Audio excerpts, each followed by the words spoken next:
Selamat pagi. Sebelumnya, perkenalkan nama saya Tessa Natasha Syagian. Saya akan menjelaskan tentang tahap-tahap kognitif pada masa dewasa awal. Sebelumnya, saya akan menjelaskan apa itu kognitif. Kognitif merupakan suatu proses mengenai bagaimana adaptasi dan interpretasi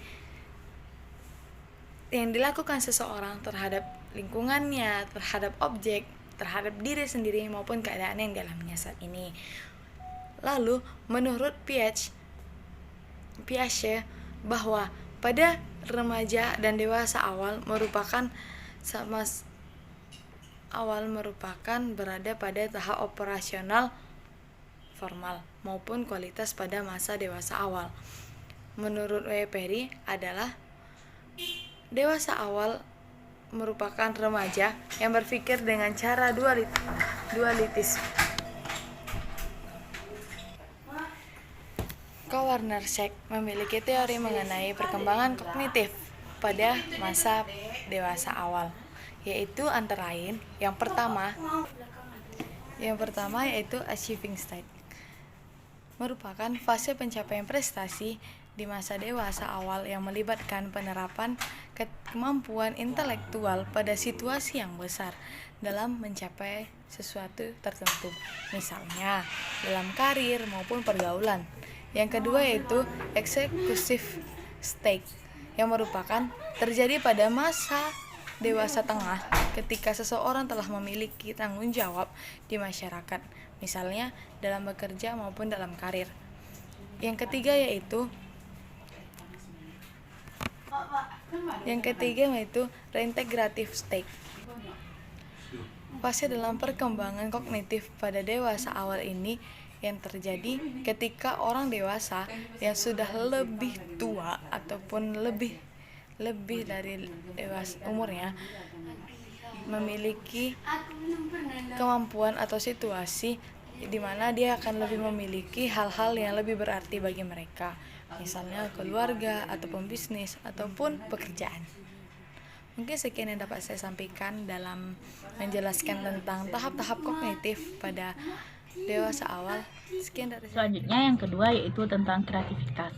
Kreativitas dapat diartikan sebagai kemampuan yang dimiliki oleh seorang individu untuk menghasilkan sesuatu yang baru, pemikiran yang lebih inovatif, menghasilkan produk yang baru, kreatif, sehingga dapat berguna bagi seluruh masyarakat.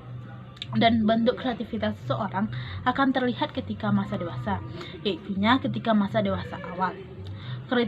Kreativitas seringkali diwujudkan melalui bakat dan kemampuan, seperti diwujudkan melalui mimpi ataupun lain-lainnya. Dan bagi beberapa orang, kreativitas mencapai puncaknya ketika masa dewasa awal.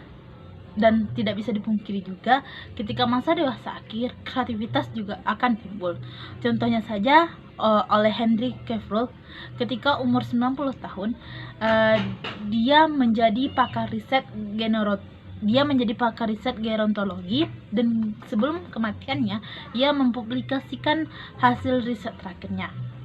Dan di dalam bidang ilmu filsafat, sejarah, kreatifnya diperlihatkan pada usia 30 sampai 40 tahun, dan di bidang puisi, matematika abstrak, kreatifnya diperlihatkan pada usia 20 sampai dengan 30 tahun. Menurut Swanton pada tahun 1999, ada 3 hal untuk menilai kesimpulan usia dan hasil kreativitas seseorang. Yang pertama yaitu besarnya tingkat penurunan. Yang kedua, perbandingan antara bidang kreativitas. Dan yang ketiga, perbedaan individual dalam hasil kreativitasnya dalam kehidupan sehari-harinya. Csikszentmihalyi mengatakan bahwa langkah pertama yang perlu ditempuh agar berkembang menuju kreatif adalah melatih rasa ingin tahu diri dan minat diri sendiri. Selanjutnya, saya akan menjelaskan materi ketiga yaitu karir, perkembangan karir pada masa dewasa awal.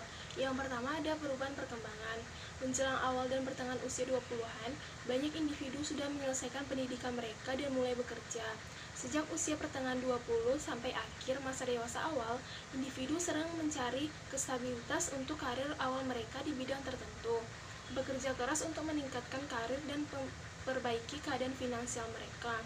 Pilismon menjelaskan tentang mitos karir keyakinan kultural yang tertanam dalam kerja keras untuk saat-saat yang panjang selama masa dewasa akan menciptakan jalur status, keamanan, dan kebahagiaan. Banyak individu mempunyai konsep ideal tentang jalur karir untuk mencapai mimpi eskalasi mobilitas sosial melalui tangga pekerjaan. Ketiga, ada menemukan jalan dan tujuan hidup. William Damon berpendapat bahwa terlalu banyak bermain-main di masa remaja dan tidak punya tujuan yang jelas semasa kuliah dan sekolah membuat mereka berisiko tidak ada tujuan hidup yang bisa memberi mereka energi. Lalu, banyak individu yang terlalu sering hanya fokus pada tujuan jangka pendek dan tidak melihat gambaran besar dan jangka panjang tentang apa yang ingin mereka lakukan dalam hidup. Sekian materi dari saya, terima kasih. Assalamualaikum warahmatullahi wabarakatuh. Materi berikutnya adalah pekerjaan. Orang dewasa perlu mengeksplorasi tipe pekerjaan yang disukai dan kemungkinan untuk sukses, serta memahami pertumbuhan pekerjaan dan tuntutan pendidikannya. Perkembangan karir adalah aspek penting di masa dewasa awal, dan bekerja menjadi aspek sentral dalam hidup dan kebanyakan orang dewasa. Berikut pengaruh kerja. Pekerjaan mendefinisikan seseorang secara mendasar, sangat mempengaruhi kondisi finansial, rumah, cara meluangkan waktu, lokasi rumah, sahabat-sahabat, dan kesehatan. Beberapa orang memperoleh identitasnya melalui pekerjaan. Pekerjaan juga menciptakan sebuah struktur dan ritme dalam hidup yang seringkali hilang jika individu tidak bekerja selama periode waktu tertentu. Ada banyak individu yang mengalami stres emosi dan rendah diri karena tidak mampu bekerja. Bekerja sambil kuliah dapat memberikan efek positif sekaligus negatif. Pengangguran mengakibatkan stres, terlepas dari apakah kehilangan pekerjaan itu bersifat sementara, siklikal, atau permanen.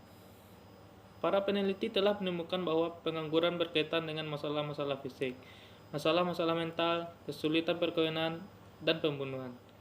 Stres yang muncul juga tidak hanya disebabkan oleh kehilangan penghasilan dan kesulitan finansial, namun karena kehilangan harga diri. Sekian, terima kasih.